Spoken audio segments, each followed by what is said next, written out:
Hi everyone, Linda from Balcony Travel here, and I'm on board the beautiful Celebrity Flora in the Galapagos. And I'd love to give you a tour of the ship.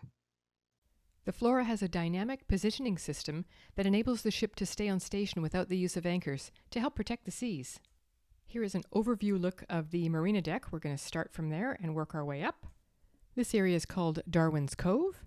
And as we go in here on the left-hand side, it's closed right now, but they do have a full lab on board with microscopes and everything.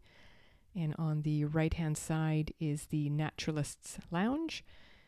John, our cruise director, was in there when I was just doing some filming. And then as we go further down, just to the left here, you can see the two lovely ladies who are guest relations. If you have any queries, you can go and see them. On the right, there's a small little store where you can pick up hats, shirts, pants, sunscreen, anything that you may have forgotten. And then this is the doors that lead to the marina.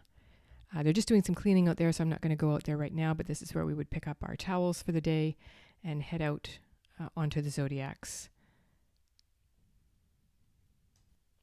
It's also the area where we were fitted for our wetsuits and our flippers and all our gear, which of course we had a great time when we were out snorkeling for the couple of times that we went. Here we were on Rabbit Island being watched by the seals.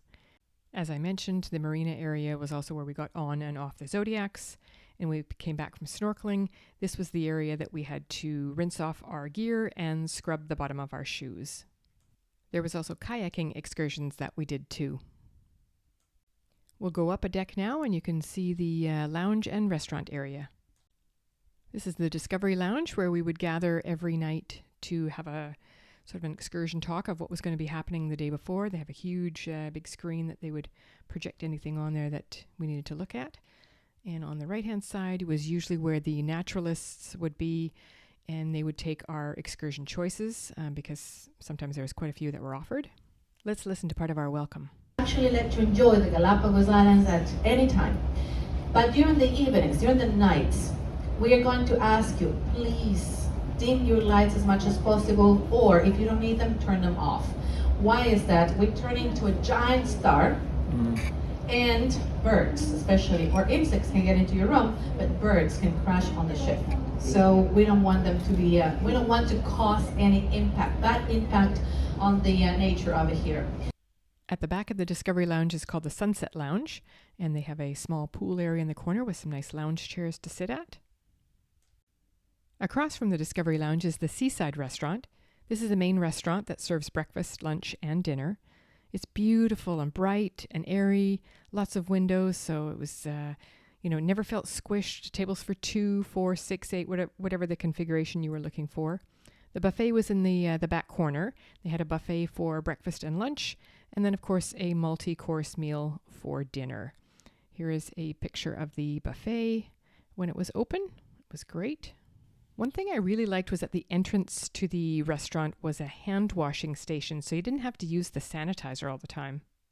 We'll now go up 3 decks to where the observatory, the ocean grill, and the Vista is.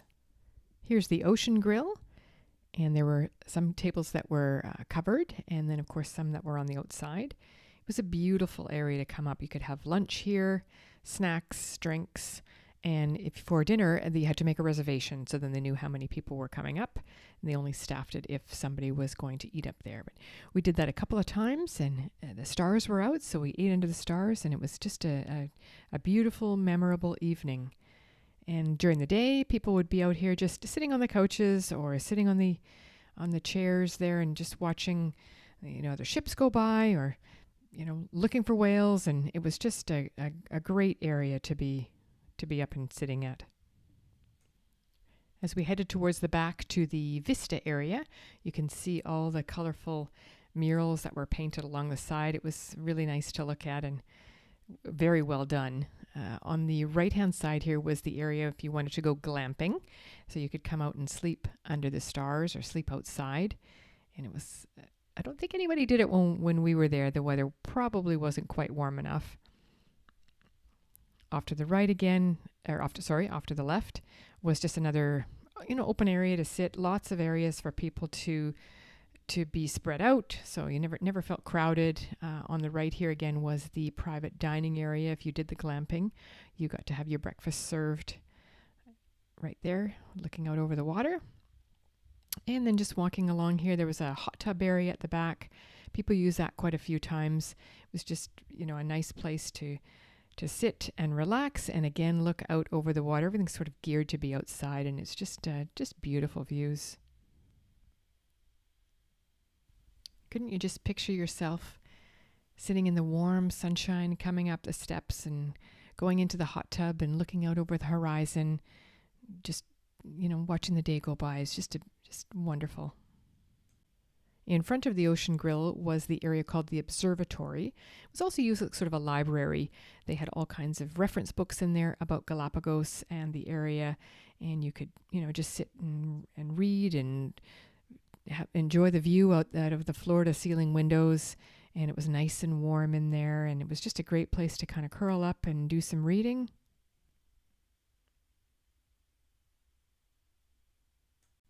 Then between the observatory and the Ocean Grill, you can just see off to the left there was some stairs to go up to the stargazing deck. We saw some beautiful sunsets from there. And then, of course, the stars were just incredible. The moon was out a couple of times and just fantastic. Let's take you on a tour of some of the suites now. Here's an overhead look of the Sky Suite with Infinite Veranda. This was the category that I was in. I was in cabin 606. I loved the welcome home sign above the numbers. Made me smile every time. So as we walk in here, I've put my champagne down that I was given when we got welcomed on board. And I'll take you through the closet first. It's on the right-hand side. We'll open it up. There's a couple of housecoats and then, of course, slippers that they have on the bottom. There's a laundry bag. Laundry is complimentary for the first 5 days. There's a safe, a really nice pair of binoculars that we used quite a bit. Close that up. We'll head into the bathroom. As soon as you go in the bathroom, on the left-hand side, there's this great big huge tap that we used for fresh water to fill our water bottles that they gave us. So that was really nice. Big long sinks. We've got the double faucets.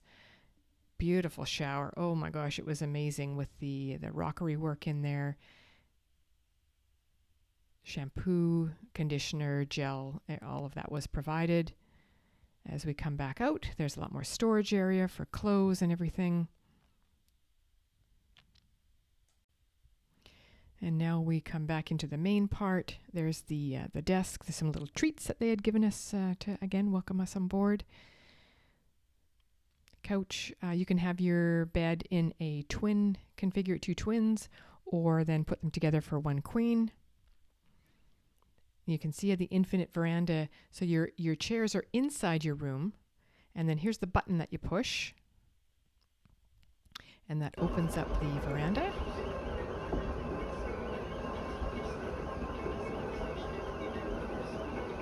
And we'll take a look outside now that it's open. And there's our luggage coming in.